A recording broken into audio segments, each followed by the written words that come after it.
What's up YouTube and welcome to another comic book review. I know these have been quite sporadic since the whole, I'd say, return of the CW shows, but we've got a break in Flash and we've also got a huge 3-week break in Agents of S.H.I.E.L.D. So let's take a look at some Captain America Steve Rogers, arguably the best Marvel release I would say of this year. So, yes, it's a gimmick. It's a huge gimmick that obviously Steve Rogers is Hydra, but I'm really loving how they have been portraying it over these months. And really, I can't believe it's been about 7 months since the first issue. That's insane, and time has incredibly flown by. Civil War 2 has come and almost gone. Weirdly, we're getting the Marvel Now, which should be the fallout and probably the succession to what happens in Civil War 2.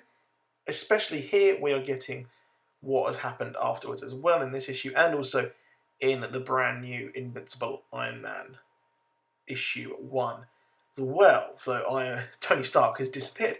We don't know what happens to that because Civil War 2 is behind schedule. And this Hail Hydra story arc is supposed to kick off a new storyline. So, this is obviously set afterwards. We know that Captain America hasn't died at the hands of Miles Morales.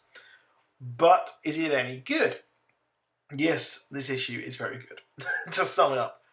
Now, I really like what they're doing with this story. They are building a kind of Syria-esque storyline in real life.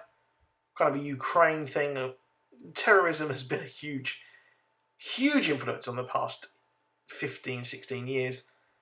But the kind of invasion, state-sponsored invasions, etc., kind of proxy wars has been a huge bone of contention on the global political scene.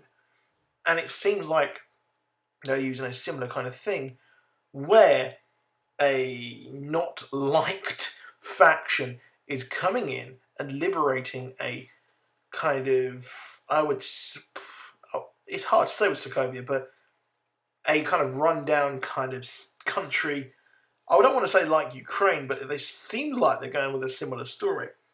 But you can see here in this issue that they are building this proxy war, and this will be where the fight between Hydra and also S.H.I.E.L.D. will be fought, as Red Skull he has a huge and very ingenious plan of backing off, allowing S.H.I.E.L.D. to come in, and then causing absolute fucking chaos and taking out S.H.I.E.L.D. finally, once and for all.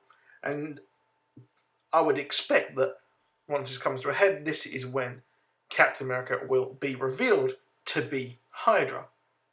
Now, I'm loving these flashbacks. Obviously, they're not real. This is just all in Steve Rogers' head. But I like how they are handling them, and they're pretty cool. Pretty cool seeing an origin story of what had happened if Steve Rogers did actually join Hydra. It deals with him being weedy, etc. And I like what they're doing, and I want to see soon how they're going to give him his superpowers in this fake origin story. So it looks like we've got upcoming another sort of civil war.